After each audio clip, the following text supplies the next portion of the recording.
The dude abides. This is OverDrive with Hayes, Noodles, and the O-Dog on TSN 1050.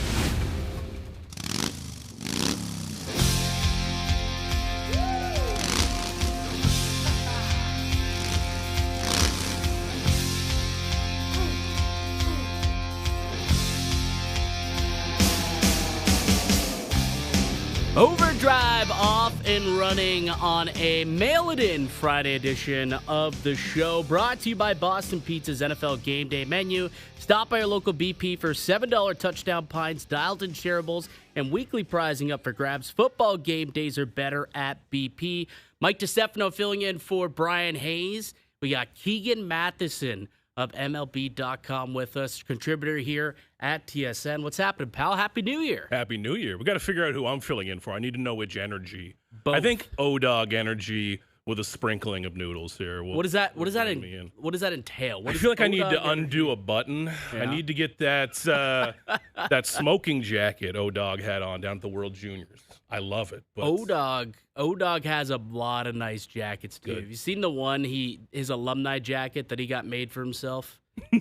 Oh, yeah. He's got a Maple I love the Leafs description alumni already. jacket. I love He's got a it. great little emblem. He rocks it down at Leaf games. It looks pretty good, I'll say. Like, I wish I had one. I can tell you that. But it looks pretty good. He's got a nice lining inside. But I think you can bring an O-Dog level What a performance beauty. today. I'm expecting it, pal. I like it. I'm in. But, man, Happy New Year. First show back of the new year. Yep. Happy to be here. Get anything wild? Behave yourself? I behaved myself on New boy. Year's Eve. Doogie, I hear, did not Wow. behave himself. He had a night on the town. He was down on King West, ripping it up, doing his thing. Said he got a little bit too frisky with the alcohol, but he's here. He's ready to go on January 2nd, and so are we.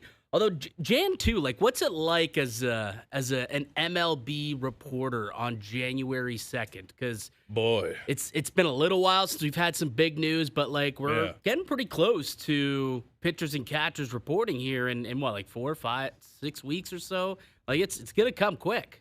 We are, man. A little too quick. Yeah, my flight down to Dunedin, Florida is February 10th, I think. And that big, beautiful... When I really want to feel depressed, I open up my hotel app and I look at that 44-night hotel reservation down in Florida. It beats being here. But I think this is the year I think that I'll go over the line of having spent a year of my life in the same hotel. Oof. And when they start to greet you by name and... Keegan, welcome back. Yeah, that's a little tough on me. But January 2, man, it's come so quickly this year because normally I'm sitting on the couch for all of October because I've covered 2 playoff games that went terribly. Right. That's all I've ever known. I started covering the Blue Jays in 2017, so I was the kiss of death for a while, man. Then they go on this run, and that month is cut out. Mentally, I still thought it was coming. And then, boom, Shane Bieber's picked up his option. What the hell do you mean Shane Bieber's picked up his option? My suitcase is still unpacked, right?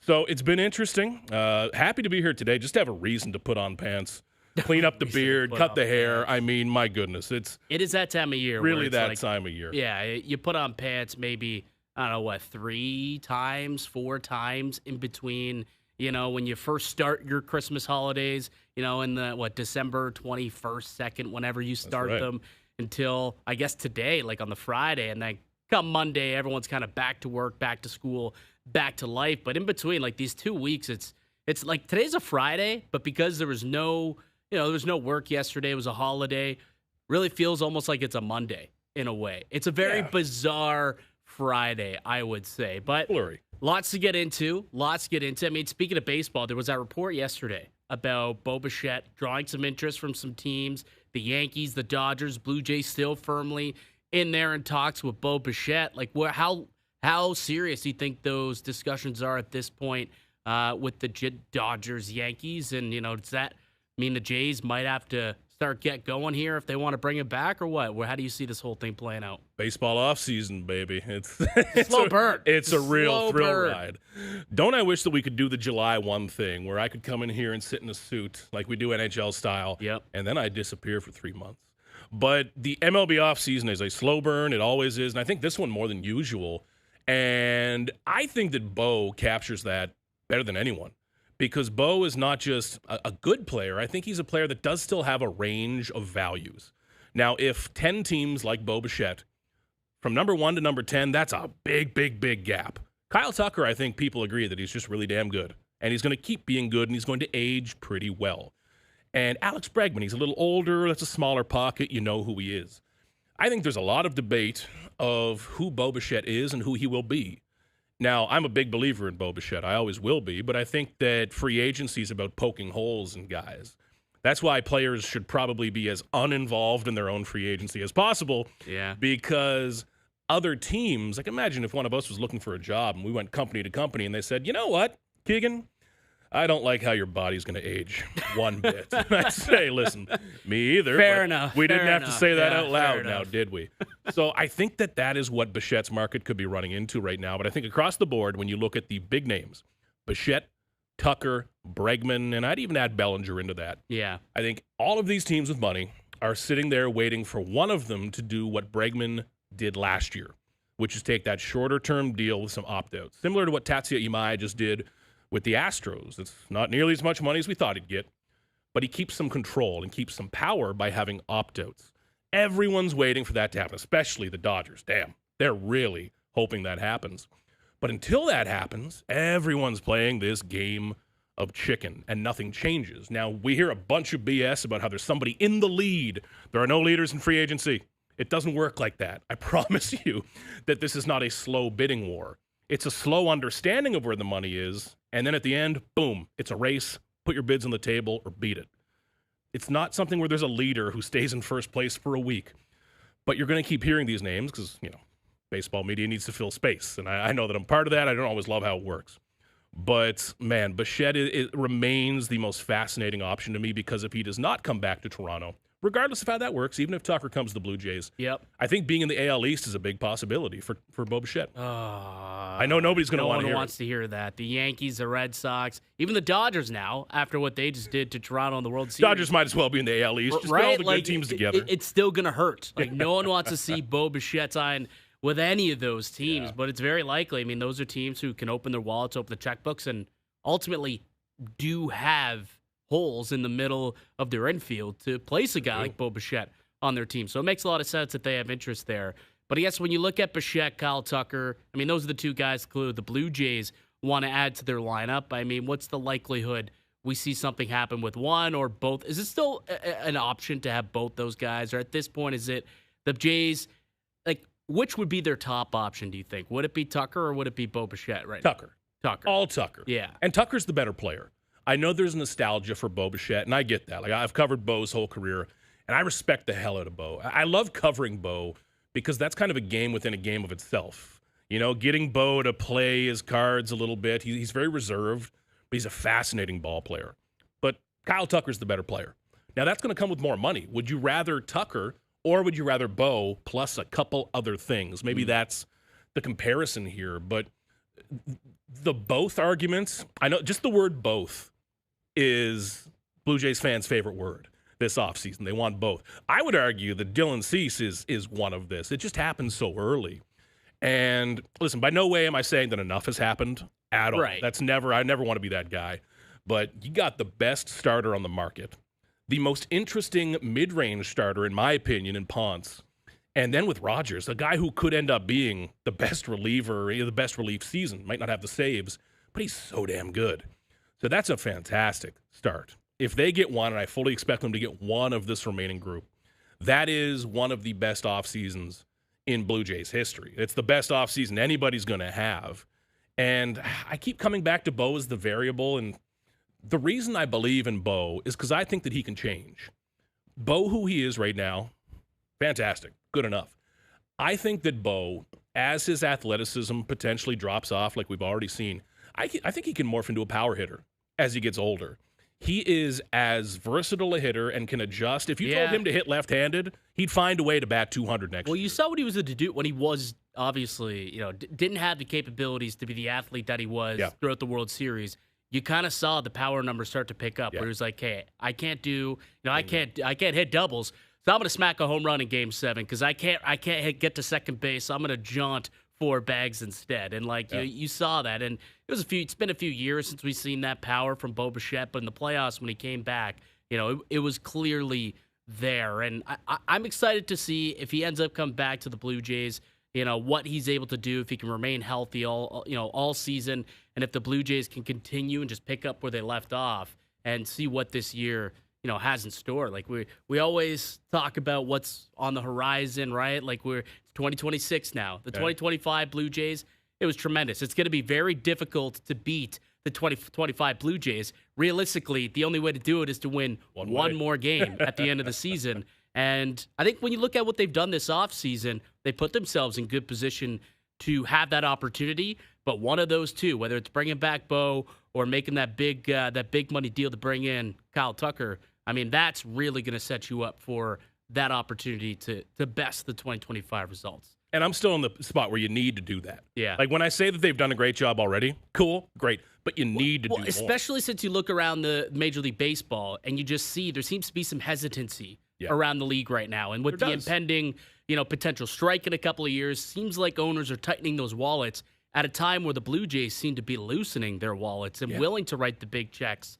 I mean, take advantage. Strike while you don't have as many, competitors, battling for these top guys. The Yankees are sitting at the kids' table right now, and they're announcing to the rest of the room that they're comfortable at the kids' table. Which is a wild thing to think about. Ridiculous. Yeah. Okay, they've got cash. Come on, don't try to kid me. The Blue Jays are just acting like you should. Hey, we went on a postseason run. Our owner has a bunch of cash. We're going to act like we have a bunch of cash. And there's a right way to do that, and I think they're nailing it. But when you look around the rest of the division, the East is going to be a nightmare again. So I think you need to go out and add one more big one. I expect they will, because part of this, and this is baseball pessimism coming back in, but I gotta loosen up for spring training by being pessimistic about stuff. Is George Springer going to have a year like that again? I don't know. Probably falls off a little bit. A little bit. Are all of those depth pieces going to perform like they did in such a timely manner again? Is the rotation going to have perfect health again? That's a whole bunch of I don't know. And I'm not predicting they are going to get torpedoed, but I'm saying that you can't expect everything to go right like it did last year. So I think that it's not just about getting back to where they were. It's about reaching higher than that. And they've got the cash to do it. When you have the cash, you don't get to save it for a year. People find other ways to spend that stuff. Right. It goes somewhere else. When you have it, spend it. My God, the Blue Jays have it. They are still one. I won't go as far as both, but I think one more big move left. One more big move left. We'll see if they can get it done at some point here. We're, like I said, 5-6 weeks away from spring training. So there's still some time for Atkins and company to figure it out. But hopefully when you check into that hotel, that one big move has been made. Big win for the Maple Leafs last night, down 4-1. It was 4-1, Keegan, and they came all the way back, stormed back, and beat the Jets 6-5 in regulation, picked up a valuable 2 points.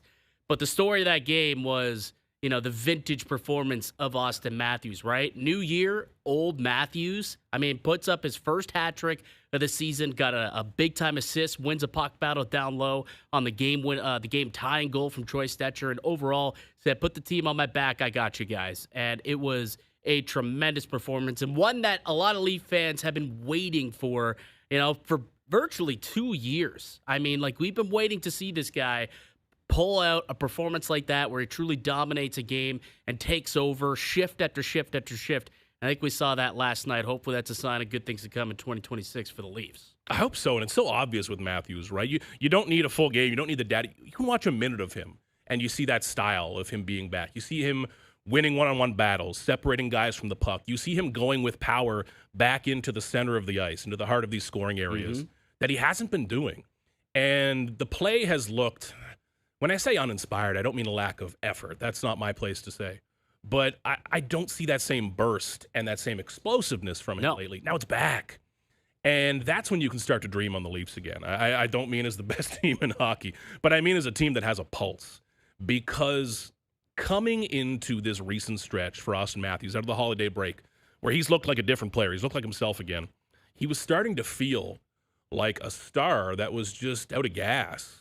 That was not on the decline, but had already reached his apex, it seemed like it for sure. Yeah. I mean, last year was not a great season. You thought, okay, it's a down year. Yep. Hopefully he can start off this season, kind of put that to the rear view, and away we go. And it hasn't. It was just as slow a start this year as it was last year. He was on pace for similar goal totals. At Christmas on pace for 33, 32 goals.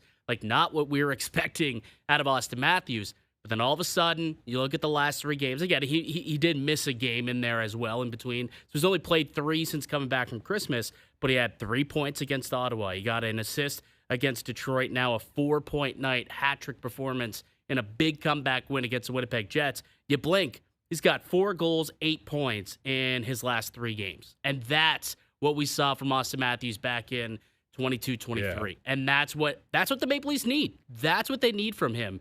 And if this is what they can get on a more consistent basis, they're going to be in a much better position. And now they're only 2 points out of a playoff spot. So, like, you look at it, ever since, they made the change, they fired Marc Savard. I'm not saying he was the problem, but it seemed like that jolted the team, because since then, they have a point in each of the 5 games since that moment, and they've won 4 of the 5. So they've played much better hockey as a group, as a team overall. The power play's clicking. They're 5 for 11, I think, since firing Marc Savard. They've now have a power play in 4 straight games. I mean, look, they were in dead last. Their power play ranked dead last prior to the coaching change. I know it's a small sample size, just 4 or 5 games, but it's now first place in that 5-game stretch, operating at 45.5%. Like, it's amazing what a little bit of confidence can do for you. I think confidence is big because it's not just Matthews. I mean, last night there was a bunch of guys who stepped up. I thought Max Domi was playing with a little bit of pizzazz. I mean, Matias Maccelli had a big goal in the game, really snapped it. Like, when have we seen Matias Maccelli look that lethal with the puck in his hands, making a couple nice passes? So it's not just Matthews who is really starting to pick up his game and get going. Matthew Nyes had started to play well a lot more recently. So it's nice to see the team as a whole really starting to get going here. And you look at their 2026 outlook now, and it's like, okay, maybe this is a playoff team if they continue to give these types of efforts for the rest of the season. It's contagious, and it's never more contagious than when the face of your franchise really gives a damn and says, you know what, we're not going to have this sloppy loss. A win like that's messy and dirty and sloppy often means more than that dominant 7-1 win where you just skate a team right out of the rink. And seeing that from Matthews, I think, was so energizing for everyone else. On that last goal, who was it on the forecheck? Cowan? I think wins, down near the net.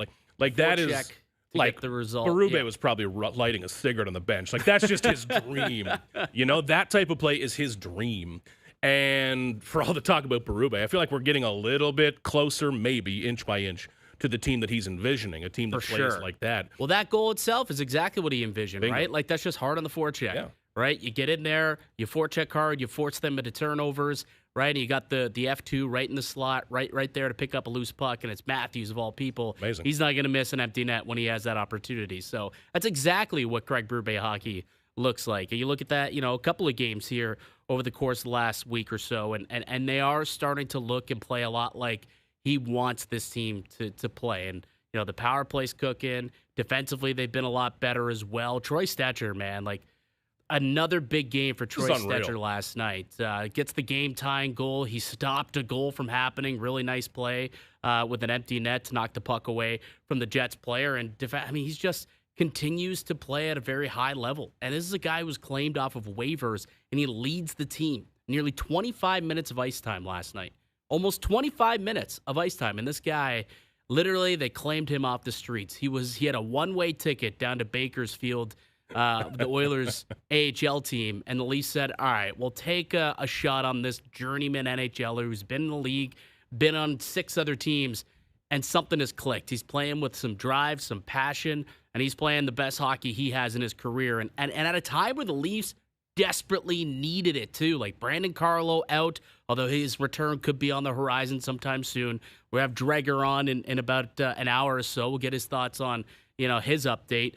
Chris Tanev too. Now he's out long term. But when you have a guy like Troy Stecher, it kind of solidifies things, or it's at least settled things. And he seems to have settled Jake McCabe, who's played a lot better of late. So I think, to your point, you talk about it, confidence. Really catching on and latching on to every single player, it being contagious. That's really what we're seeing from the Maple Leafs over the last few games here. Stecher amazes me, man, because he's bringing exactly that. And like, his entire career is being a waiver or near waiver guy. Yeah, he's been a third pair, 6'7" his entire career. Exactly. This is not a guy who was a number 3 overall pick a decade ago and had some talent. Not at all.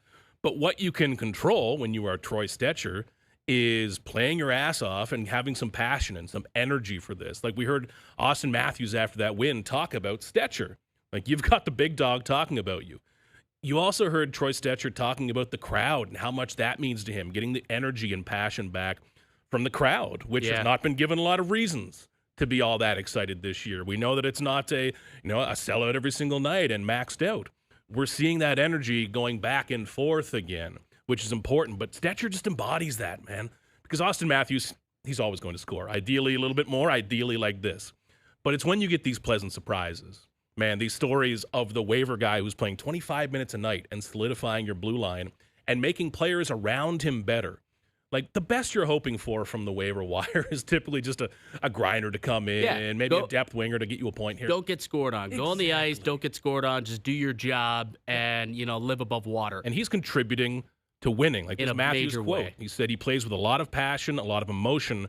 We've been seeing that passion and that energy from him. You're seeing that from Austin Matthews. Yes. Dude, the celebration after that hat trick. That was rare. I mean, I haven't seen that guy smile like that in a very long time. In a very long time. Maybe not ever. And I get it. It's a very emotional, big comeback. Like, they were down 4-1, and, it was a hat trick goal. It was the go-ahead goal shortly after tying the game. You're feeling great about yourself. So he lets the emotion kind of unleash for half a second. But it was great to see. It was good to see. And maybe that passion, gets kind of locked in there, and they can unleash that the rest of the way. It's great to see, though, because it matters. Yeah, fans want to see this. this. Now, if your team is on a roll, this comes easy. If your team is struggling or kind of caught in the middle where the Leafs are trying to Which is where they were right like 3 weeks ago, and everyone's talking about how Craig Berube, needs to be gone. Pete DeBoer has to come in.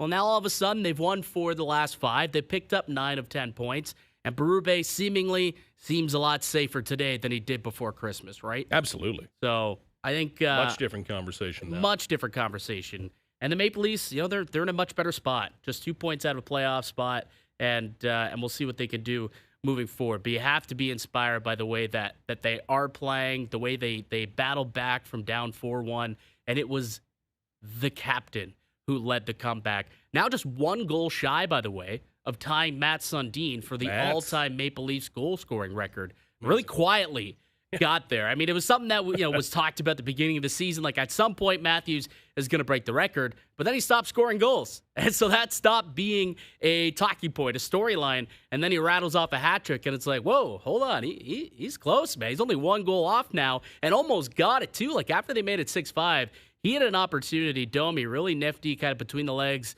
no-look backhand pass to Matthews alone in front of the net. Couldn't stuff it past Comrie, but he had an opportunity to tie him in a 4-goal effort, which would have been unbelievable. Like that, you could have put that one right up there with game number 1 in Matthews' career if he would have been able to do that. But it's not going to be long now. And look at the game difference. Like 900 and it's at 81 games. It took Sundin to score 420, and Matthews sitting here 663. Like we're talking 300 less games for Austin Matthews to reach that feat. That's how talented of a goal scorer this guy is. And I get it. Last year, the start of this year, it's been slow. He has not been the threat he was when he scored 69 2 years ago. But when he's healthy, and I think that's what I think that is what you can look at the last couple of games, or at least last night.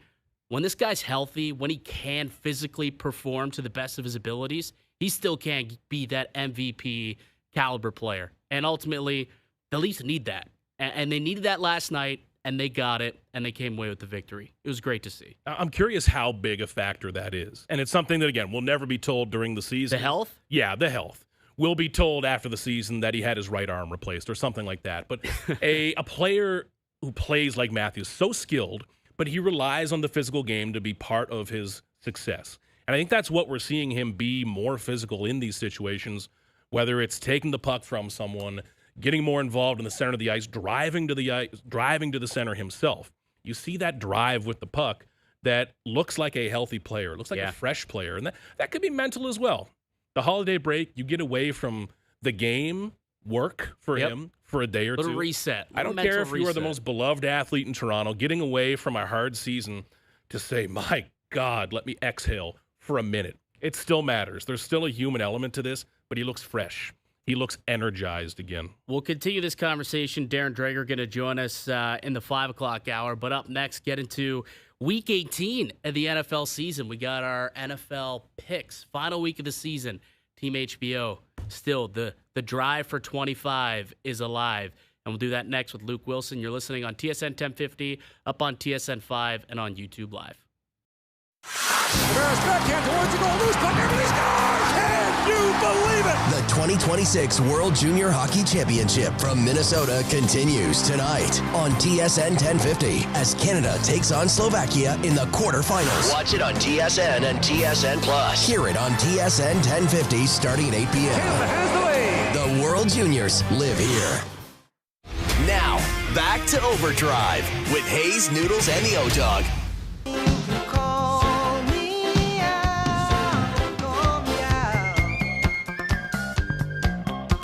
OverDrive continues on TSN 1050. Mike DiStefano filling in for Brian Hayes. Keegan Matheson of MLB.com, contributor here at TSN with me as well. We'll have Luke Willson on in just a moment. And the drive for 25 is still alive. If Team HBO can have an immaculate week, so we have final five picks of the year. If we have an immaculate week where we go 3-0, and those stiffs, Team Noodleson, go 0-2, we can finish plus 25 on the season.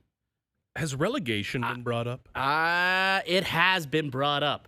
It has been brought up, and I think, honestly, it probably should be more of a topic. It really should be, because to be 25 points above a man who won a Super Bowl is kind of sad. Like, I don't know how this guy let the season get away from him, and then he lets O-Dog go, and we claim him off waivers, and he's been our Troy Stecher. Like, I think we're 6 games. Look, we're plus 6 since bringing on O-Dog. We've got 6 more wins. We were plus 14 when he put O-Dog on waivers, and it's now up to plus 20. So we're feeling pretty good about it. We got 5 final games and a big Week 18. I mean, there's some big matchups, right? A lot of playoff implications going on this year. You've got the Bucs and Panthers. Winner gets the number 1 seed. Although I guess if the Falcons win, then the Panthers get the number 1 seed no matter what, based on strength of schedule, win percentage, and all those nonsense tiebreakers. But Bucs, it's must win. What the Noodles son is cooking? And there he is. Wow. Luke Willson. What's going on, pal? Nice mustache. Happy New Year, pal. Happy New Year. How's it going there, Alice, bro? Is 2026 the year you get your picking back in order, or what? So it's funny because similar to your stats, you left out a lot of things here, and clearly you didn't listen to the last show. But if we go back in history here, all the way back when I was partners with Hayes, won the regular season, won the Super Bowl. The following year, there's a lot of drama. I believe you got cut from a couple teams that year. It was a bit of a bloodbath. Okay, we go to the next year. I'm with O-Dog. What did we do? Swept the regular season, wasn't close. Went into the playoffs. There was some controversy. I believe that year we ended up tying, and we're supposed to have a trivia in the Super Bowl. Trivia never happened. Super Bowl was a wash. Now you go to last season. And I'm going to ask you point blank. You were with Hayes. Did you win the Super Bowl? Did you win the playoffs? The answer is no. You are yet to win a ring. And I will, as I said to Hayes, congratulations. We had a tough year. We were the Chiefs. Okay. Yep. You, on the other hand, had a career year. But similar to the 07 Patriots, to the 2016 Warriors, it don't mean a thing without the ring, boss. You can sit here and gloat all you want. No, I have one with Hayes. I have one with O-Dog. And I will now win with Noodles. And right now, your rings are sitting at a solid 0, boss. So keep gloating. Keep gloating. I just don't see it happening. I just don't see it happening, Luke. I don't. I think we're going to be the 7-2 You know what I'm hearing here, guys? Luke, is an accusation that Al's brother might be a system quarterback. Needs the right system. Absolutely. So I'm Brock Absolutely. Purdy. I'm Brock Purdy. I mean, that guy's played pretty well. That guy's played pretty well. Has he played well enough, Luke? And will he play well enough this weekend to take the number 1 seed from your Seahawks. How do you see that one playing out? Probably one of the biggest games this weekend. Yeah, it's tough for me to kind of admit this, but I worry about Seattle. Now, I will say this. Seattle has been a bit of a team of destiny this year. I go back a couple weeks to the LA Rams game, and if you look at statistically, they have no business winning that game. But then all of a sudden you get a couple bounces. The punt return was awesome. Again, I'm talking about the Seahawks versus the Rams. They get the crazy two-pointer to hit off Buddy's head and deflect it forward, and then the Rams miss a kick. What I get nervous for Seattle, though, is I don't love this matchup for them. Seattle's defense is elite, but right now I would say the hottest offense in the NFL is the 49ers, especially because the last few weeks, you mentioned Purdy playing well, but also McCaffrey has now dominated on the ground. Yes. I think early in the year, you look at McCaffrey, it's been a lot of it was through the air. Their yards per carry were very low. And for the football nerds out there, any team that Kyle Shanahan has been a part of where the run game is cooking, there's very, very little you can do to slow that offense down. So it's good on good, I say. Seahawks defense versus the Niners offense is their two strengths of both those teams. And then I think the Seahawks offense is a bit inconsistent, where the 49ers defense has been really banged up. I just, in a tight matchup like this, I know you guys have the spread pick. I'm giving you a little info, but I always side with the coaching staff, and it's two tremendous coaching staffs. But I think across the board, you got to say, I think Shanahan's probably the coach of the year, a little more experience at the head coaching position. Rob Saleh, I really love as a D coordinator. And then you got the two brothers as the OCs. Kind of wild. Luke, let me take you to that other Saturday game there. It's a little less sexy of a game. Maybe the least sexy high-stakes game of the week. But when you look at the NFC South there, Panthers-Bucks, man, I feel like there's not a lot of juice with either of these teams. It's pained me to watch Baker Mayfield this year kind of lose a bit of that magic. Hasn't had a lot of help around him. Where do you think the energy is on that one, man? Because these two teams are hard to put a thumb on right now. And you said it. I think it's tough. I've watched both teams a lot this year. And the tough part is you're kind of waiting. We'll start with the Panthers. You're waiting for them to take that step forward, Yes. and they have a couple good wins where you're like, there it is. Like Bryce Young's going to get going. This team's legit.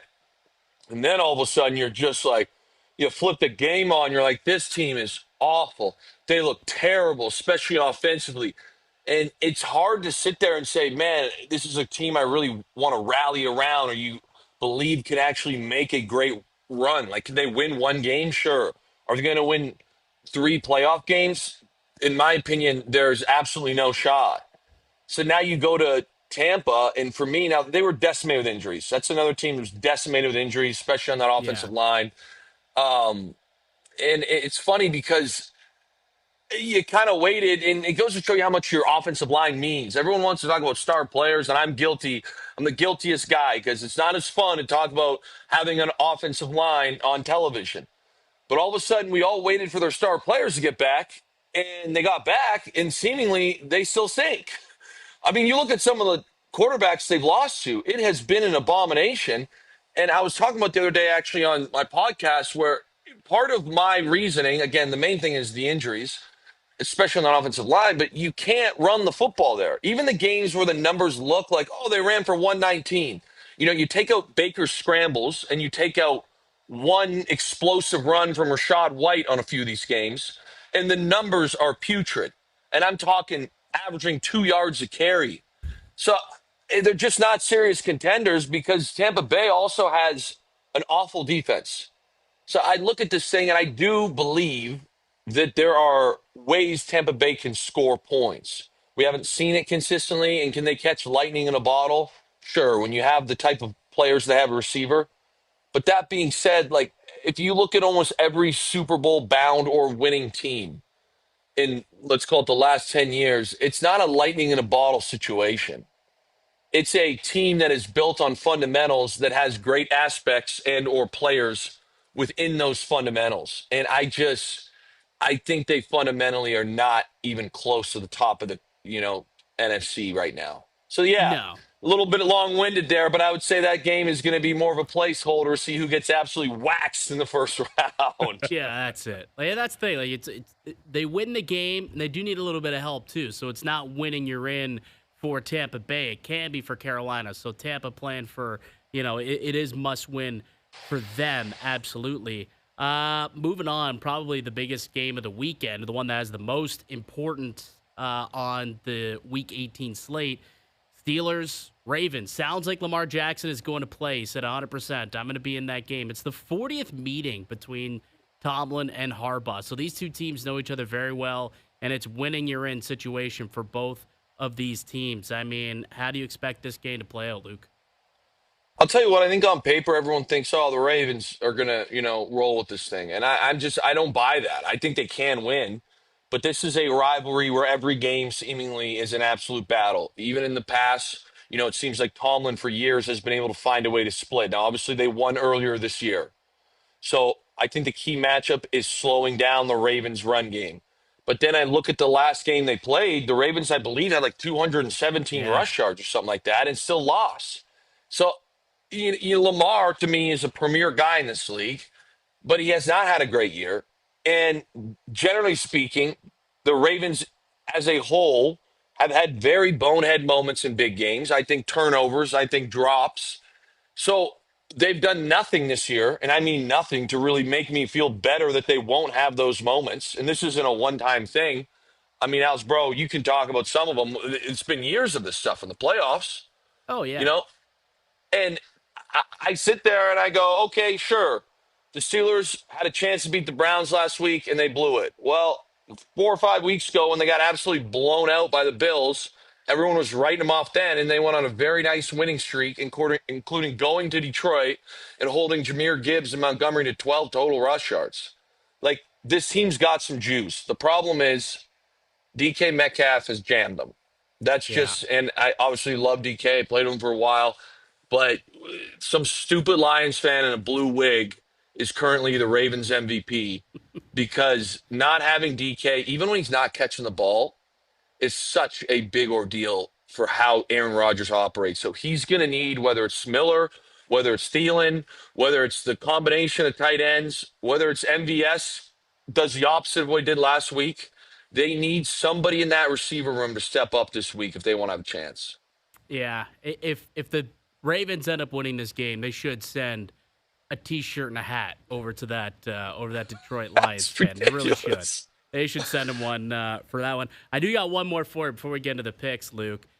Week 18, often known as incentive week around the building, is what I've been told for a lot of players. You got a good story about you or a teammate, really gearing for an incentive in the final game of the season?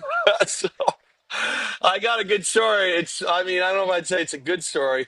My first, you don't have incentives as a rookie. So my first 4 years, no incentives. My fifth year, there's like some weird kind of tender. I don't know if it's tender, if that's the right word, but anyways, it's neither here nor there. Uh, we go to my sixth year and I'm in Detroit, and I had an option that year of going to Carolina for 3 years and a little bit more money, or I kind of roll the dice for a 1 year deal in Detroit. And the situation was a bit better in Detroit as far from the outside looking in. And I remember to kind of like bridge the gap, they gave me a lot of these incentives, and the first few steps of them were an utter joke. I think I have a picture on my phone still. I remember being like, man, I'm going to blow through these. Like, I'm in a better situation. I got Matthew Stafford as a quarterback. This is going to be the first level for sure. I'm getting with my eyes closed. I remember sitting there and I was concussed and missed the last week of the year, but going into the second last week, I think we're at home against Minnesota, and I've just had one of the worst years statistically I ever had. I Oh, remember laughing, being like, man, it was a short time ago where I was giggling at my house, being like, this is free money. And little did I know I would be nowhere near any of those milestones. So I will say this about those incentives. You're pretty thrilled when guys hit them. I know there's a lot of chatter online about, the gambling aspect of betting them. right. The teams that I've been on, really only the guys that are like core locker room guys and have really sacrificed and done a lot for the team are the ones where it's like, let's make sure this guy gets his bonus. And I have heard stories of the opposite, of owners calling down, being like, hey, so and so's a $110 away from getting 500,000. I don't want to pay that, so don't throw. You hear these rumblings, Yeah. but if it's a kind of a grinder that everybody loves in the locker room, generally speaking, those will be hit if the game is in control. Yeah, couple that I saw that are intriguing as Khalil Shakir. He needs one touchdown, so he might be an anytime touchdown guy. Who else we got here? Dawson Knox needs 37 yards. So if you're looking at that Bills game, couple plays that could be had that has some incentive bonuses kind of built in. Like you said, those are some locker room I like guys. Keenan Allen. Trey Lance was next to him in the locker room. He was saying, hey, Trey, I need two. We need two out there. And Trey Lance is yelling back, I need a new car. Like, this is awesome. This is great stuff. Well, that Rob Gronkowski, he gets that one grab, and he goes to the sideline. He's like, Tom, thanks. I just made $1 million. He's dancing. I made $1 million. He needed one grab in that game his final year against the Bucs. It was hilarious. And there'll be a lot of those celebrations throughout Week 18. All right, speaking of Week 18, Luke, it's time to get to the picks now. OverDrive, brought to you by FanDuel, bringing you more ways to play your game your way. I believe we have the first game, Team HBO. We got to run through these quick. It's Bucks. They are laying 3, taking on the Panthers. I know that we talked about the Bucks, and they've kind of been a bit of an abomination this year. I know that they have not been able to cover anything. They've got one covered spread in their last 10 games. Yeah. But this is a must-win game for them. It's a must-win, and lightning in a bottle, it might not allow them to have a playoff run, but I think it can allow them to come in and lay a beat down on the Panthers. They're a better team all around, top to bottom. I do believe that the Bucks at home get it done. Team HBO laying the points with the Bucks. I mean, we'll see about that. I got a bad feeling too. Again, you've obviously been wildly hot. Nothing worse than when you guys are reading or what is it called? Reading your own flowers. Okay, your own press clippings, and all of a sudden you get real cold real quick. New year, new squad right here for Noodles. We got Seahawks Niners next. Is that correct? Yeah, and it's shifted. It's now Seahawks -2.5. Yeah, I feel like an absolute traitor saying this, but I'm gonna go San Fran here. I think offensively they're rolling right now. Yeah, and honestly, the 1.5 I was sweating it a little more, but I do go back to 2019. I was on that squad when we lost by half a yard. It was a throw to Jacob Hollister. I think Fred Warner and who was Dre Greenlaw might have been the guy that kind of sandwiched him on the one. I think it's going to be one of those games that's wildly close, and the extra point there is kind of giving me the belief that it's the safe pick to take the points here, especially at home. Well, that, and you saw what Darnold did in Week 18 last year with a shot at the number 1 seed on the line. Totally pooped himself. Totally. So I wouldn't want to be on that side either, to be completely honest with you. Packers-Vikings, I was shocked by this. There was good debate within Team HBO and who we wanted to take, but the Packers down to their third-string quarterback, Clayton Tune, is going to be their starter, and this number keeps growing. It was at 6.5, then 7.5. It's now at 8.5 over on FanDuel, and I think it's gotten to a point where I think we got to roll with the Vikings. Team HBO is going to roll with the Vikings. J.J. McCarthy. There's an incentive also for Justin Jefferson to keep his 1,000-yard streak alive, so I think they'll be feeding him the ball quite a bit. I think the Vikings can roll in this game. We're going to lay the points again with the home squad here and take the Vikes. Breaking my heart here, man. I know. You don't believe in Clayton Hayes Tune? was the guy who came over the top. Hayes was the man who had to make the choice, and he said, you know what? I'm scared of Green Bay. They have nothing to play for this week. The Vikings, if they want to keep their coach in line, maybe they have to win this week. And he's like, let's go Vikings. I tell you, when Matt LaFleur turns Clayton Tune into Matt Flynn. Yeah. 6 touchdowns for Clayton Tune. Here we go. I'll tell you this. I don't know if I love that pick. I get the Clayton Tune side of it, especially when you're playing a Brian Flores-led defense. I really do. But coming off last week, how much the Packers defense was embarrassed, I wonder, if this is kind of, we talk about those get right moments, like heading into the playoffs, the Pack's got to Yeah. button this thing up, and they're playing kind of, an offense that's been very subpar for most of the year. They've had some good moments here and there. A divisional game, 8.5 is a lot of points. I'm just saying, if Bake doesn't come through here, we could have a nice 3-game Yeah. start to this final weekend, baby. We'll see. We'll see. All right, quickly. Chargers, Broncos, and this one's become a decent sized spread as well, if I'm not mistaken here. What do we got? Yeah, Chargers, Broncos I'm at gonna now? 12 go. and a half I'm gonna go for the Broncos. I'll tell you why. Now, I got jammed when they played the Chiefs, but I believe the Chargers are resting everybody that they can. Yeah. Herbert's not playing, and the Broncos got to win. They want the 1 seed. They want the bye, Yeah. and you don't. They're probably hoping they can rest guys at a certain point, but 14 points ain't enough time to rest guys unless it's late in the fourth quarter. So they're hoping to Well, get up 21-28. I mean, it's a big I get spread, Trey though, Lance Luke. could get a little nasty. But Big I can't spread. sit here and say you got a team fighting for the 1 seed with an elite defense, and we're starting our backup quarterback, and probably a lot of other backups or even starters will play a bit but be rotating. Uh, I think Denver comes out here and makes sure they secure the 1 seed, and it gets kind of ugly early. And the Sunday Nighter, it'll be the final team to make the playoffs. I think it's the Steelers at home. I'll take the Steelers. And Good take for the you. points.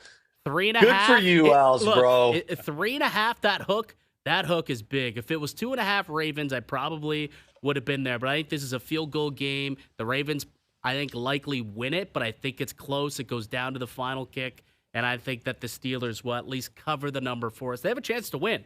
They beat, the Ravens already this year. They have a chance to win the game, so I'll take the points as well, but I think it's close. You're a new man. Right, You're a new man. 2 years finish. ago, you would have never made that pick. You're a new man, Als, bro. Baby. I am a new man, and 2026. that's why the playoffs, I'm also going to be a new man and be a champion come playoff time because I'm making correct picks. I'm making logical picks, and I'm using not only tremendous information, but a little gut instinct as well. I'm a whole We'll new see. man, Time my will friend. tell. Just remember, don't mean a thing without the ring. Yeah, it's coming. It's coming, buddy. All right, Luke, Happy New Year to you. And see you Cheers, in the boys. group chat, Happy New pal. Year's. All right, Luke Willson. There he goes. TSN NFL analyst, host of Film Never Lies, also TSN podcast hosted by Luke Willson. All right, we got to fly. More OverDrive coming up next. Backhand towards the goal, loose puck, everybody scores! Can you believe it? The 2026 World Junior Hockey Championship from Minnesota continues tonight on TSN 1050 as Canada takes on Slovakia in the quarterfinals. Watch it on TSN and TSN Plus. Hear it on TSN 1050 starting at 8 p.m. Canada has the lead. The World Juniors live here.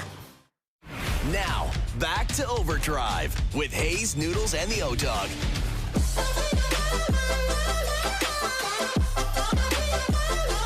OverDrive continues on TSN 1050. Mike DiStefano and Keegan Matheson filling in for the regulars. And we got Darren Dreger to open up the top of the hour when we return. You're listening to TSN on TSN 1050, TSN 5, and up on YouTube Live.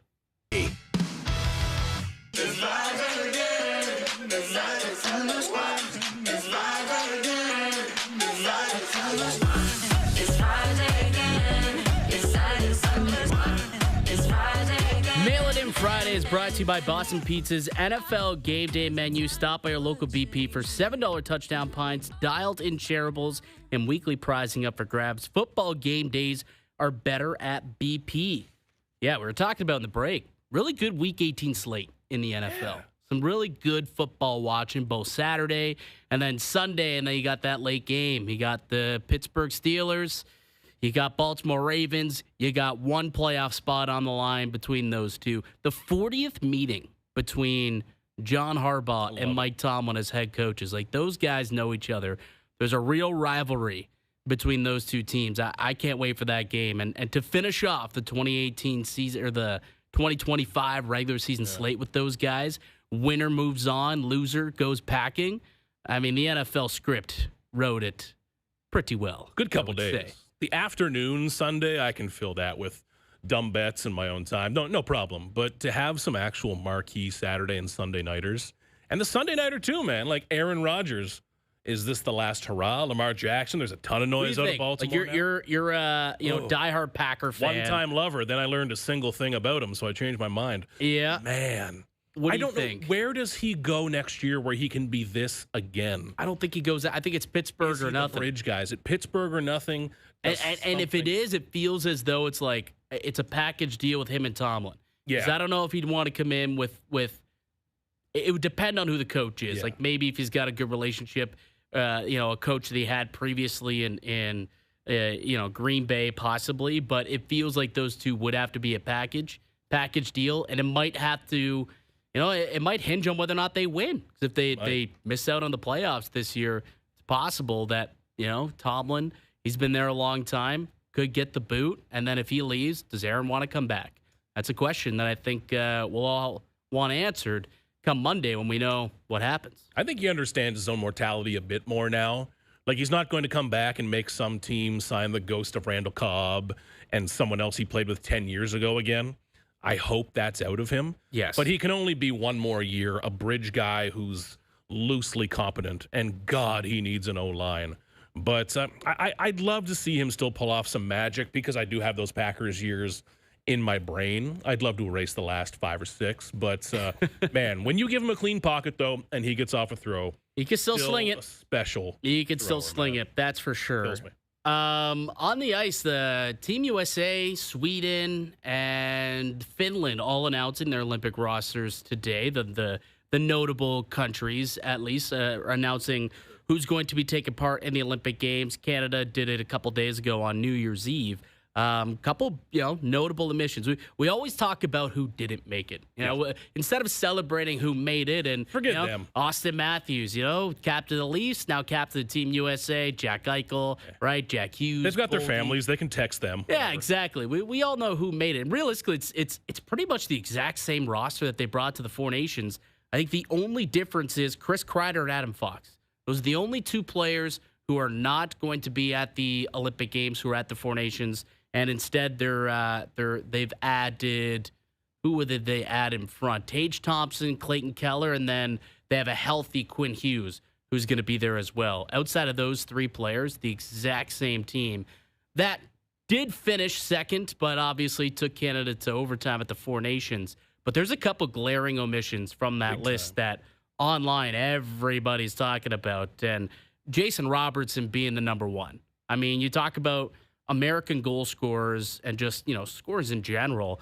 He leads the group of all America. So everyone you just saw on that board up on TSM5 and up on YouTube, no other player has more points than Jason Robertson right now. He's got 48 points so far this season, and 5 of the top 10 American scores this year were not named to the team.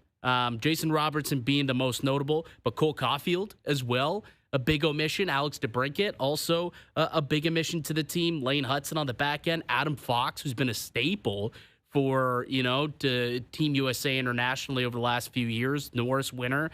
That was a big surprise to see a guy like that get snubbed and not make the team. Very, very interesting decisions for Team USA and Bill Guerin and company. And to join us to dig into the decisions the Americans made, get into last night's Leaf game, and much more on the ice. It's our TSN hockey insider, Darren Dreger, joining us on the Maple Toyota hotline. What's going on, Dregs? Just getting ready for, it's been a day of hockey, but now a night of hockey. So looking forward to it. Happy New Year, fellas. Yeah, Happy New Year to you, too. Actually, before we get into the meat and potatoes of what's going on the ice, heard you had your own little run-in with Frank Corrado, and you have an update on his driving skills. Well, I'm not going to bury Frankie more than I did this morning on First Up. I got it out of my system, but it is somewhat coincidental that I just jet into Minnesota for the Olympic announcement on Wednesday. Obviously hung in for the games, and then piled into the rental vehicle with Frank Corrado, Mike Lane, and Jeff O'Neill, post-game, Canada and Finland. And, parking lot is tight. So I'm trying to squeeze into the back passenger side, and we're snug up against another vehicle. Well, Frankie obviously doesn't know that I'm not in the vehicle yet, and he proceeds to drive away. And I'm not as nimble as I once was. Let's just say that. So my left leg is like dragging on the asphalt and snow here. And I forcibly have to pull myself in. I smack my head on the side of the vehicle. And in the meantime, Lane is like screaming in the back, Frankie, stop, Dreger isn't in yet. So it was an honest mistake, but I did have some fun at his expense, which he's okay with. We've communicated today, all is well, but it just seemed a little odd given how ODOG last week announced that Frankie Corrado is the worst driver in Canada, and then I at least lived through this experience. Yeah, you think he'd be on his best behavior now. Yeah. All right. Yeah. He may have to be relegated to the passenger seat moving forward. Why does everyone keep giving him the keys? That's the question I have. Why does no dog just say, "Move over, pal, I'm driving"? Likes to be driven. Well, he's also fortunate because this is the last time I'm going to talk about it. I had my fun at Frankie's expense this morning, continuing here, but it's the holiday season, right? So I'm going to be forgiving, and I'm looking forward to spending a lot of good times with Frankie Corrado in 26. I do as well. So good on you, Dregs. Big announcement today, obviously. Team USA announcing their Olympic roster along with Sweden and Finland. But I think the team that obviously got most of the headlines was the omissions on USA. Jason Robertson, who's the leading American scorer in the NHL, not named to the roster. Cole Caulfield of the Montreal Canadiens, another one. Adam Fox as well, kind of some head scratchers from people around the league. What did you make of Team USA's decision to omit those players and, responding to, I guess, Bill Guerin's comments about how they're building a team, not a bunch of all-star players? Well, and what was the one quote, I'll paraphrase, but essentially he said, if we're picking a team like that, they don't need a general manager. Mm-hmm. And what he means is if you're looking at just the top scorers in your country, all right, then just pull up the stat sheet and pick the team accordingly. You're not doing that. You're looking at how you match up and you put a pieces of the puzzle together to team to battle for gold against Canada or one of the powerhouses in the world. I'm not going to lie. I was a bit surprised. And, this team, more so even than Canada, we've had all of our time talking about, should Bedard be on the team? Should Schaefer be on the team? All of that. A lot of speculation around what Team Canada would look like. And there were dozens of projected rosters put out by Greg Button, Mike Johnson. Go down the list, right? Lots of that. But it feels like Team USA was more or less picked a while ago. And right or wrong, I think that's the reality of their situation. But, when you finally learn that Jason Robertson isn't on the team, that's a bit surprising to me because it's proven this man can score goals. So they obviously look at Austin Matthews and they look at the Tkachuk brothers.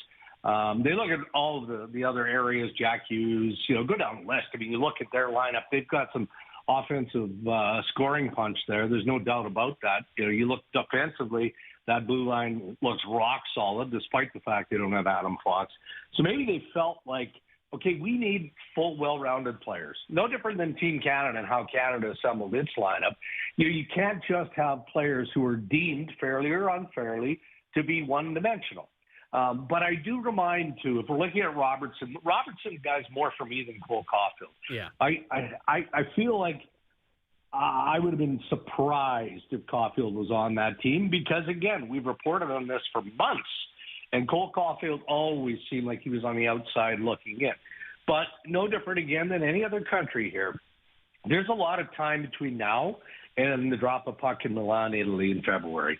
So if a forward gets injured, it's hard to imagine that Billy Guerin, one of the first calls he makes, isn't going to be to Jason Robertson of the Dallas Stars. So we'll see how it plays out. But, all these countries had to make incredibly difficult decisions, and Canada and the United States definitely did.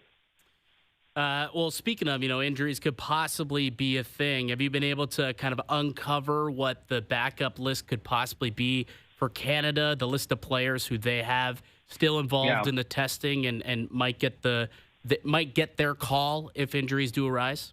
Not a full list. I mean, it really is player by player. Sam Bennett, of course. I said it would be a 1-for-1 because that's what Doug Armstrong told us. If an injured forward goes down, well, there's a pretty big difference between, God forbid, Connor McDavid or Sidney Crosby or Nathan McKinnon than Sam Bennett. They would like to have the luxury of saying, okay, well, if this rugged sort of all-around player, guy who's going to play in the bottom six, gets injured, okay, well, Sam Bennett, you're our first call. They'd like it to be as easy as that. It may not be as easy as that. So we know they've approached players to say, we'd like to keep you on a reserve list. However, to be on our reserve list, you have to maintain the same sort of strict sort of acknowledgement that goes into every Olympic athlete, right? So, and you have to allow yourself to testing and all of those things. So I'm sure those calls have been made. I'm sure Mark Scheifele, the Winnipeg Jets, is on that short list. Probably Bedard, certainly Matthew Schaefer go down the list, but that's not a list that Canada wants us to be aware of because they probably don't want us to think that the pecking order is player 1 through 6. Again, just acknowledging that they want to control the process as, all right, if this player gets hurt, then who's the next closest player to the role that we needed that player to fill? Dregs, when you look down at the decisions on Team Canada in the crease at the goaltenders, now over the next few weeks, I'm fascinated to see Binnington, Kemper, and Thompson, how this plays out for them. But looking at someone like Mackenzie Blackwood, the run he's been on with the Avs, the success he's had, do you think there were many decisions being made there? Was that a solid group they went in liking and stuck with? Or how did that decision go, narrowing down the crease for Canada? Well, it was tough. And with all due respect to the gaggle of goalies that were included in the long list, the reality is pretty obvious here. Canada isn't as deep in the goaltending position as Team USA. Yeah. They're just not. And so that's why, MJ and I had good debate. There will be debate until Jordan Binnington gets the start or doesn't get the start in Game 1 of the Olympics. And then how does he do from there, or how does the goaltending, cover off for Canada moving forward in the event?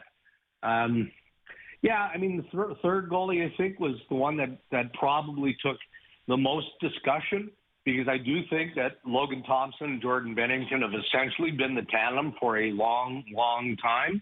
Wedgwood's name was mentioned. More recently, yes, it's been Blackwood. But they feel pretty solid with Darcy Kemper in that 3 spot. And look, again, I wasn't arguing with Mike Johnson on set on Wednesday. His alignment, I think, was I got to think about the Logan Thompson, Darcy Kemper, and Jordan Binnington as the number 3. And, hey, it's hard to argue when you look statistically at what these goalies are doing at the NHL level. But that's not necessarily the way that John Cooper and Team Canada's brass think. So goaltending is going to be, for me, when I look at Canada, it's the biggest storyline going into the Olympic Games. How is their goaltending going to match up against the best of the best? Always is. And then, last year, same thing, but Binnington pulled it out in the gold medal game, and I think ultimately that's why he was here. He earned himself a spot in the Four Nations last year, and hopefully he can, continue to play big in the big moments as he's done throughout his career. With Darren Dreger, our TSN hockey insider, one could argue after seeing that blocker save last night from Hildeby, maybe he was a bit of a snub on Team Sweden when their roster got announced tonight. But a big win last night for the Maple Leafs, coming back down 4-1. They win 6-5, and it was on the back of the captain, Austin Matthews. A vintage performance from him. What did you make of Austin's game and the comeback overall for the Leafs last night? Well, they just kept competing, right? And, I think Berube talked about this postgame. You don't compete and dig yourself back out of that hole unless your attitude is sound and it's positive and it's strong. And so for me, that's the takeaway. And I wonder what changed within the group. And it does start with Austin Matthews. Austin Matthews, in the games that we've seen him play since their short Christmas break, is a different version of the Leafs captain that we've seen arguably all season long. So what was it? Did he just need a couple of days? Did he look at the standings and go, time to get going here? Yeah, the only way we get going here is if I lead by example. And he's been doing that. And last night he was rewarded. But, he's not going to be not rewarded when he plays the way that he played last night. He was in it. He was aggressive.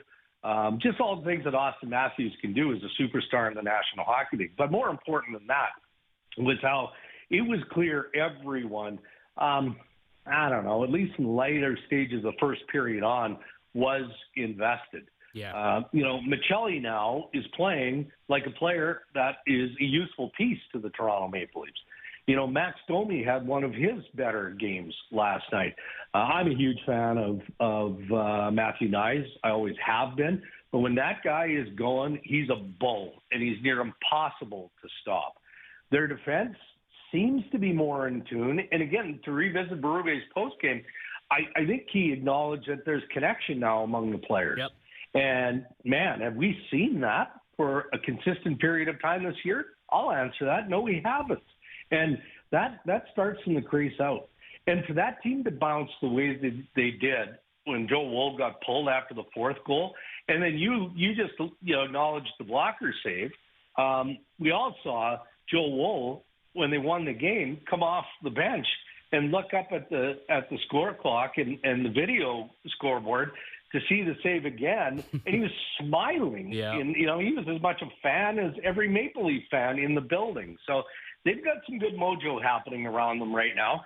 But, man, are they going to need it? Because look at the non-playoff teams in the East right now, right? So you've got the Leafs, you've got Florida, you've got New Jersey, you've got the Rangers, you've got Ottawa, who looked like they were going to fight for that 3 spot in the Atlantic right to the end of the regular season. And you've got the Boston Bruins who are drifting back. So that's a pretty big collection. So there's nothing but runway here for the Maple Leafs to take advantage of. Yeah. There's no team out of it in the East. No. We're in 2026, and each and every one of these teams are still very much in contention for a playoff spot. Dregs, when we were talking earlier about Austin Matthews in the show, not just the goals themselves, but the sense of energy that it seemed he's changed since the Christmas break. Yeah. Now, when I ask ball players about this all the time, I say, what's working better for you lately? And they tell me to shut up because if they knew, they'd do it all the time. And it's probably a bit of the same conversation with Austin Matthews. What's the difference lately? But when you see Dregs average Austin Matthews or below average Austin Matthews like we've seen, and then this peak version again, what is that difference for you? Where do you think that pivot point is? Because it's so obvious how much better he's been these last few days. Yeah. It's hard to pinpoint because we have the luxury of seeing an average Austin Matthews, still a good player, but not a superstar, to what we're seeing now of late and certainly last night where, and then again, I keep going back to the Berube postgame, but Craig Berube is always very honest, maybe honest to a fault at times, to be fair. But, he talks about how Matthews has played well. But, sorry, fellas, no, I had to clear my throat. He talked about how Matthews has played well, but maybe hasn't been rewarded because the puck hasn't gone in the net for him as often as we're accustomed to. Yes and no. I don't think that's entirely correct. I think that there's some fairness in how, Matthews has had chances on the power play and the puck hasn't gone in. But he also drove play last night, right? So whatever it is, it's impossible, again, to try and describe because I don't know Matthews can describe it. Yeah, it is interesting. I mean, and, we talked about it earlier. It seems to be infectious because then the rest of the team really starts to get going, and the level of urgency, the hustle on the forecheck, the back check, really seemed like Craig Berube hockey was kind of what inspired it over the last few days. But a player that I think we all have been very surprised about and really happy for. And Dregs, I know you don't root for teams. That's not what your job's about. But you are allowed to root for players. Like, how much are you rooting for this Troy Stecher story? Because, again, last night, massive moment, stops a goal from happening late in the game and then goes down the other way, scores the game-tying goal. Just the story since he's come to this Maple Leafs team has been nothing but positive. So when he was claimed off waivers, if any one of us had submitted that Troy Stecher would soon be viewed as a missing ingredient in the success story of the Toronto Maple Leafs, you'd have got laughed off social media. You'd have to just delete your account, because when you look at the playing resume of Troy Stecher, and he's acknowledged it. Yeah, he doesn't make light of it. He wears it as a badge of honor because it is what fuels him. You know, it's not the money, but he's desperate to find a long-term NHL home. Well, the way he's playing and has played for the Toronto Maple Leafs, hard to imagine that if he can sustain his level of play, his level of energy, what he brings like vocally to the group, well, he's going to have a home in Toronto, right? He's not going to hit the financial grand slam. You know, I think he would know that at this point of his career, but he's going to earn another contract, right? And if it's not in Toronto, it'll be somewhere else based on what everybody can see this guy is bringing to the Toronto Maple Leafs. And he, too, was rewarded last night. I have never seen this game out of Troy Stecher. I really haven't. And, you know, again, you asked me to describe, you know, what's kind of flipped the switch for Austin Matthews. Sometimes you don't know. It just happens organically, but you can see it. You can feel it. But how do you explain it, right? That maybe in part that's what makes athletes special people. And Troy Stecher is living in the moment, but he also recognizes that this has to be his moment because there probably isn't going to be another one. But I would say that given how he has sustained his level with more responsibility and opportunity under the guidance of Craig Berube, he'll get another crack now. Yep. If it's not in Toronto for whatever reason, there's plenty of opportunity for him to earn a longer stay beyond this season. If it's not in Toronto, based on his level of play with the Leafs, he's going to get another chance for sure. Dregs, you got any updates to either Brandon Carlo or Anthony Stolarz? I know they're both seen on the ice this week. Any chance of them seeing the lineup anytime soon? No. Well, I mean, yeah, I guess there's a chance, to be fair here, Mike, but there's no timeline, and so that just means that progress is clearly being made. You know, Anthony Stolarz hadn't been on the ice since, you know, leaving that game in Boston way back when. And Brandon Carlo, you know, that was just a tough injury and obviously needed to be repaired. And so he's had to rest and heal before he could amp up his conditioning and try and get his game back. So the fact they're back on the ice, I mean, that's a progression report in and of itself. But the Leafs are not saying what date they're targeting, not yet. It's still a bit soon. Yeah, they could use Brandon Carlo. I think Phil Myers played like 8 minutes last night. Stecher, like every other shift, was going over the bench, double shifting. Yeah. So Carlo's someone they definitely would like to have back as soon as he's able to get back. Dregs, really appreciate it as always. Happy New Year again, and enjoy the hockey tonight, pal. Yeah, I will. You guys have a great weekend. You as well. Darren Dreger, our TSN Hockey Insider, joined us on the Maple Toyota Hotline. Get in and go where adventure takes you in a new 2025 Tacoma from Maple Toyota, near Canada's Wonderland and the Maple Auto Mall. Visit mapletoyota.com. I mean, like the Troy Stecher thing, it's like it's almost as if his arrival and his attitude towards, you know, playing with a level of urgency that we haven't seen from him before has been infectious. Like, you talk about, well, what's changed? What's different? Like, his attitude in the room could have been something that's a little different, too. Like, since he showed up, the Leafs have had the #1 penalty kill, and he's a big part of that. He's played, I think, the second most minutes of any Maple Leaf on the penalty kill since he's arrived. You know, like, he's out there in big moments. He seemed to have stabilized Jake McCabe. And it seems like anytime one of the Maple Leafs players have a chance to talk about his passion and, you know, his doggedness and just how well he's played and how great of a story it's been, they just automatically say, yes, I'm going to talk about this guy. Yeah. And I just wonder how much that has to do with it, too. Like Dregs was saying, even back in the day Stecher was claimed, if you had told any of us that on January 2 we'll be talking about Austin Matthews quotes on Stecher, right, get out of here. Right, no exactly. Chance. But a room can get stale, just like any workplace or anything can get stale. And sometimes you need someone to shake it up. And like Dregs is saying about Austin Matthews, you don't always know the answer to why things start to work. I always want to because I need to write a story about it. We need to talk about it. But you don't always know. Sometimes there's just some magic and something shifts into the spot it's supposed to be. Stecher, I love this story, man. Rooting for the guy. This is the type of player who you're hoping gets that contract, gets that money that can. This is like the Leafs, like Nathan Lucas type of story, that Fantastic. Ernie Clement type of story, where it's like this guy came from out of nowhere and really stabilized things, like Fans stabilized the love it. lineup, right? Like, They love it. You know, Eric Lauer last year when he came from out of nowhere, brought up to the major leagues and really stabilized that rotation. Hopefully, Stecher gets more opportunity than Lauer got at the end of the season. Like, he's earned that fact. So. But, you know, like the Jays had a lot of those stories and had a lot of those guys, those unsung heroes really step up, and it led them to a championship, to the World Series, 2 outs, 2 feet within a championship, I guess you could say.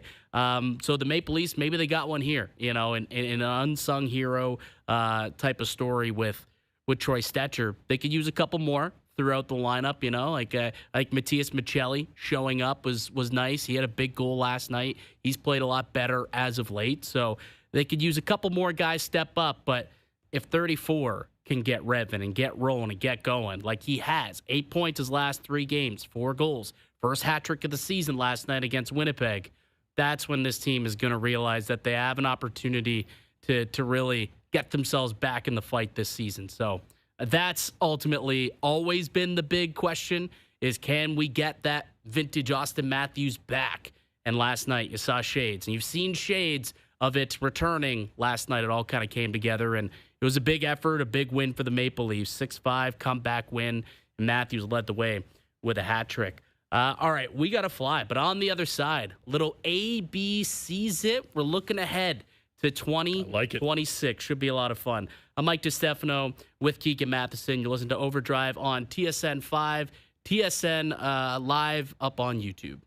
Can you believe it? The 2026 World Junior Hockey Championship from Minnesota continues tonight on TSN 1050 as Canada takes on Slovakia in the quarterfinals. Watch it on TSN and TSN Plus. Hear it on TSN 1050 starting at 8 p.m. Canada has the lead. The World Juniors live here.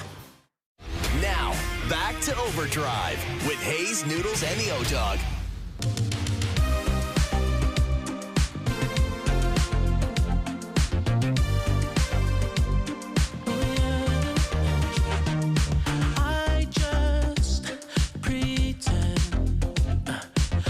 OverDrive continues on TSN 1050. OverDrive brought to you by FanDuel, bringing more ways to play your game your way. Mike DiStefano filling in for Brian Hayes.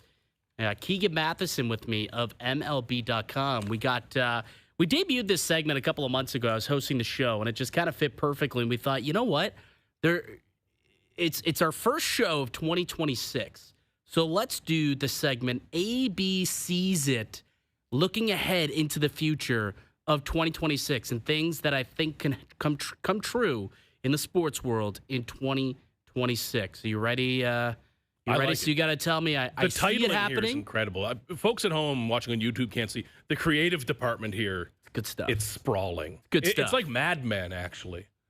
Just Mad fewer Men. Cigarettes, unfortunately, but I like it. ABC's It. ABC's It. So I just don't see it happening, or I see it happening. All right. Ready for this? Hit me. All right. The Blue Jays will make it back to the World Series in 2026. I mean, I like to be right more than I like to say the answer. I don't see it just because of how competitive the league is going to be, and that's 15 teams. I mean, when you look at the odds, you know, it's if you win 1 out of every 30, you're on average. It would be hard to repeat that. Do you think they're the favorites at least? They are the make favorites. It back? Definitely. Yeah. Now, I would go back and say, so were the Jays after that big Marlins trade 12 years ago, but that's way different. This is more sustainable. Yeah. I think that they are absolutely 100% a playoff team. Now, to predict going back, I get that I should be saying yes, but it's going to be one hell of a division. The Rays are not going to be that bad this year. The Orioles are going to be a problem. Yeah. Finally spending money. My God. It was so obvious. Just spend money. But we'll see if they spend any more. But the East is going to be a nightmare, and I don't care how many players and coaches tell me, I love the AL East. You want to play the best? No, you don't. Stop. We don't have to do this macho beat up thing. On small ball teams. Exactly. You want to play the White Athletics Sox 100 16 times. So that'll be tough. That'll be tough. All right. Next up, the Maple Leafs will make the playoffs in 2026. As of now, at the start of the calendar year, they are not in a playoff position. I say they end up there come April. I think so, too. Yeah. If Austin Matthews is going to be this guy, I'd like to think they'll get healthier instead of more injured. Well, that's with both Carlo and Stolarz now on the ice, and as Dreger just noted to us, no timeline for their return, but you would imagine that they'll get back out there at some point. Carlo, they need, because I don't want to see Philip Myers out there for any stretch of time anymore. I don't think Berube did yesterday. He didn't. He played like 8 minutes last night. Like, the guy was stapled to the bench in the third period. It was insane. And that's why Troy Stecher ended up playing 24-57, nearly 25 minutes for waiver claim journeyman 30-year-old Troy Stecher. But, I know Carlo didn't have a great start to the year. There's clearly an injury that he was battling. But hopefully, again, he gets back, he gets healthy, stabilizes the top four, and stabilizes Morgan Riley. All of a sudden, he has a partner. McCabe, he's shown that he can now kind of stabilize a pairing. Maybe him and OEL are a pairing if you don't put Stecher up there. But either way, I like what's going on. They're going to get healthier. And I think that ultimately, they haven't shown what they can be early in the year. They have the last few games. And it's a style of play that I particularly like. And if they can keep playing like this, I think for sure this is a squad that can get to the playoffs. Like, there's teams in front of them for sure. There's a few teams on top that they're going to be battling with, and some quality clubs, right? Florida, they're going to get healthier too. They're going to get Matt Tkachuk back at any point here now.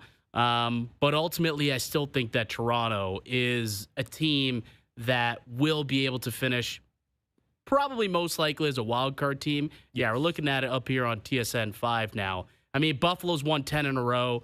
I think they're going to lose a game at some point here. Probably not all that sustainable. I'm not a big believer that the Pittsburgh Penguins are going to be this good moving forward.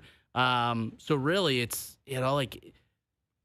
I think the Maple Leafs deserve to be in that conversation. So I've got them making the playoffs. I think we've seen their worst. All right. I think we have seen the worst of the Maple Leafs. Yeah. Will they get far from this? I don't know. But I don't think they're going back in the other direction in a hard way now. Yeah, I think I agree. Feels better. With that sentiment. Going to Olympic hockey, international hockey. Team USA will regret leaving Jason Robertson and Cole Caulfield off their roster. I don't see that. I don't know. This has made me think a lot more about the way it keeps being said is you're not making an all-star team, but you're making a team. Do we want to play the Guerin comments? Do we have those? Can we play the Guerin quotes? Because we've referenced it a couple times through the show. And I like the thinking. Well, let's hear from Bill Guerin here about the thinking for him as he put together Team USA. If we're doing it like that, then you don't need a general manager. You don't need a coach. Like, just do it by stats. We actually have to build a team. We have to fill roles. We have certain responsibilities that go up and down the lineup that we need players that are elite in those categories. Listen, there are so many guys that are not on this roster that could be on this roster. I understand that. And those decisions don't come lightly. Take my word, those are not fun phone calls to make. But in the end, we have a job to do, and we're putting together a team, not just a group of individuals. It's a team. I like the thinking, at least, and I am, by every definition, a hockey casual. So if I were to sit down and make Team USA and Team Canada, I am going on NHL.com and searching, okay, who's got the most points? Okay, then you end up with a god-awful defense core that cannot protect your own end whatsoever. Defensively, okay. Defensively, and that's, a guy like Lane Hudson. Conversation about Robertson, about Connor Bedard. Well, you talk about we need to put a team together, and guys, we look for guys who can fulfill roles. Jason Robertson can't fill a role for you? That one does bug me because he's also hot right now. Exactly. This was not like a hot streak to start the season. He's losing steam. I do kind of want guys who are hot and confident right now. That's got to be important. Robertson might surprise me a bit more even than anyone on the Canadian snub list. I know we're snub obsessive here, but Robertson is a tough one. I guess Bennett as well. That's kind of up the same alley for me. Yeah. But I'm intrigued by the idea. You're not just grabbing your 25 best players. There needs to be some logic to it. But that said, honestly, I feel for Robertson. I feel for Sam Bennett because they are good enough to be on these teams. And you think you're past this era in your life where you can just not make a team? That's back when you're 12 years old. And suddenly there's this one team that you're left an inch off of. And you've done everything you possibly can. Like, I look at Sam Bennett. What else has he got to do? Well, Mark Scheifele last night literally came out and said that. What more could I possibly have done to make this team? And, he's another one along with Jason Robertson and Sam Bennett. Like, yeah, he has a case to be made. He's 8th in scoring league-wide, 20 goals, 48 points. I mean, the team's not having a lot of success, but he certainly is, right? So there's at the end of the day, there are going to be a lot of heartbreaks. When you're putting together best on best, there's going to be some great players that are left off. But it is tough to stomach when you look at Team USA and you think back to the Four Nations and you think, okay, they didn't win. They came close. They took them to overtime. But they didn't win. There wasn't a lot of goal scoring happening. Why would you leave off your highest goal scorer and your top point getter in Jason Robertson? Feels like he could fill some sort of role for you here. And, he's top 10 in the league. Now, Robertson, he was not on the Four Nations. No. Right? I feel like this is like an NFL replay where the referee is saying, you know what, if it had been ruled differently on the field, they'd probably stick with that too. Well, maybe that's kind of the tiebreaker. I don't know. I mean, you look at who USA decided to go with, and they only took off 2 players. That was it. Chris Kreider and Adam Fox. Those are the only 2 players who were at the Four Nations that did not get the phone call to come to the Olympics. Now, those guys could be on the next man up list, but as of now, those are the only 2 guys who aren't there. And it does feel like they really just decided, you know what? We liked our team there. We liked the identity. We're going to roll with it and just make a couple of additions. Just want to tinker. Yeah. Like you could add, they're allowed to have 2 extra players in general, and they take 2 off. Now you're like, okay, now we got, 4 different players. Hopefully that difference can be enough to beat Canada as opposed to losing in overtime. So we'll see. I mean, everyone's still geared up for the Olympics. We're having these conversations about snubs today, but there's still going to be some great hockey to be played once things, start get going here. Can't wait to see where I end up watching these games, in what beach bar, Florida, I have to. Oh yeah, because you're gonna be down in Dunedin at that point. And we did the same last year, a group of us for the Four Nations, and you kind of, especially the Canada-US game, you kind of had to keep your voice down a little bit. You never know what type of folks you're going to run into. Well, I'm sure everyone was excited in the first 9 seconds. I was very muted. 3 fights, 9 seconds. I was in Florida for the Stanley Cup final. I watched Panthers Oilers at a bar in Miami, and I'm like, I had to, settle myself because those could get a different people, level of rowdy down. Yeah, yeah, it definitely did. All right, next one here. AB sees it. Anthony Santander will live up to his contract in 2026. You see a bounce back out of Anthony Santander, the $90 million man? Okay, I see it because his actual contract and the money he's owed ain't much. Okay. Like the way that the contract is structured with some deferrals, his salary just for next year, not much. And I think he can do that. Will he live up to expectations? No, I don't think so. Well, what does that look like? He can live up to the contract. So what would that mean, living up to the contract? Playing 100 to 120 games and adding a little bit of pop. 18, 22 home runs along the way. Not playing every single day. I think the Blue Jays, especially if they add another big bat, will kind of need to work him into some corner outfield. Well, especially if they had Kyle reps. Tucker. Now what do they do with him? That gets awkward. Yeah. But frankly, when you're really damn good, awkward is just a cost of doing business. Not everyone gets to take their turn and play. You have to earn that. So for Santander, I'm excited for him to get to spring training because, God, he must want to get there and start fresh. So he's actually not owed a ton of money. I think he can go up to the $1, but he is going to be the trendiest bounce back pick ever. I've written that there'll be one just that's easy. I think you got him already saved in the draft. High. A couple saved in the draft. They'll be high there. Yeah, I hope you're right. I do. I wondered, I was having this conversation with Doogie before we started the show. If they bring in Kyle Tucker, you've got a bit of a glut of outfielders. I know you could, shift some guys to DH at certain times, but you liked Springer at DH. So what do you do? Moving back to I'm not sure. Is there even a spot for Santander as an everyday regular if they do sign Kyle Tucker? And if there isn't, is there teams out there that would be interested in a Santander at this point? Definitely no. No. And in terms of the reps, it would end up being something that starts the season looking at a 2/3. You're playing 4 times a week, maybe 5, depending on who they face. And if things go well, you're in there every day. But it gets to the point where I know they gave him a lot of cash last offseason, the biggest they did.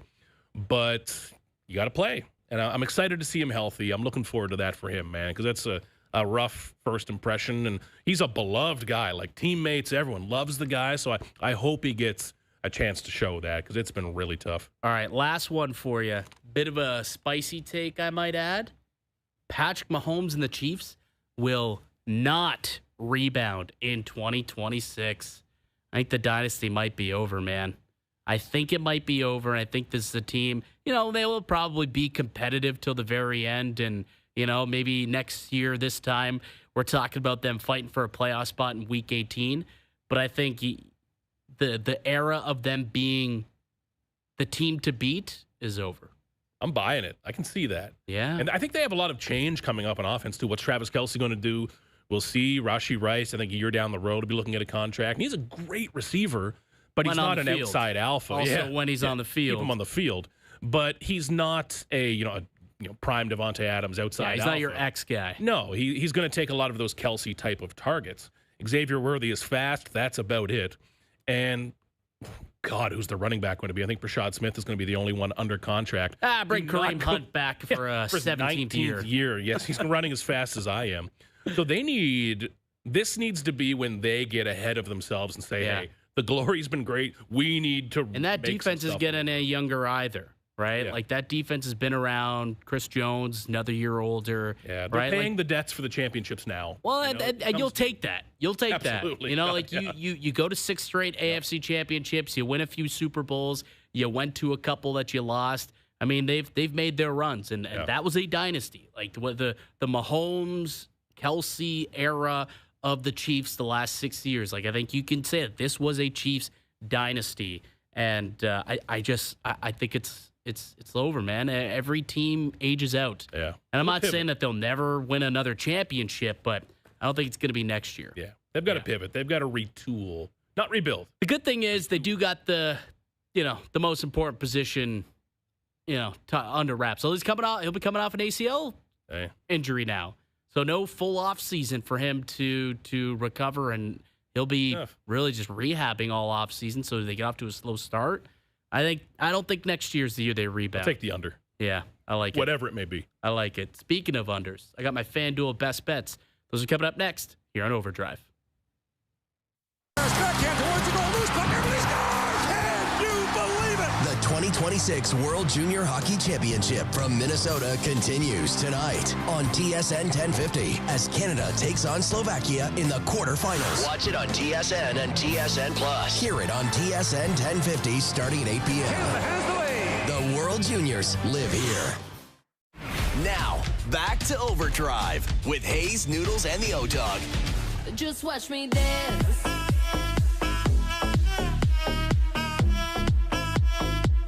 Today's best bets are powered by FanDuel. Make your picks and assemble a same-game parlay in seconds on the FanDuel Sportsbook app.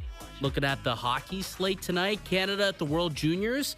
I do like the over in this game, over 7.5. We've seen some high-scoring games. Canada, I think they can get over 7.5. And then I'm looking at the New Year's Classic, which is on the Winter Classic is on Jan 2 this year instead of Jan 1. But I think the Panthers take that one. So I take the Panthers on the money line. Parlay those two together. You got plus 234. Today's best bets powered by FanDuel. Every NHL game is available on the FanDuel Sportsbook app. Please play responsibly. 19 plus and physically located in Ontario. Well, there it is. Show number 1 of 2026 in the books here. How you feeling? Good. Thank you for giving me a reason to get out of the house. This has been needed. I'll see you all opening day now. Opening day. That's Great. it. Keegan's done. No one message him. No matter what. Well, I mean, if Bichette or Tucker sign the next couple of weeks. Maybe. Yeah, that's when the suit has to go back you'll on. open up your availability at that point. Yeah. I'm heading on a cruise tomorrow, actually. There we go. This was a nice way I love it. for me to finish off, the work schedule for the holiday. Now it's time for me to head out on my own little holiday.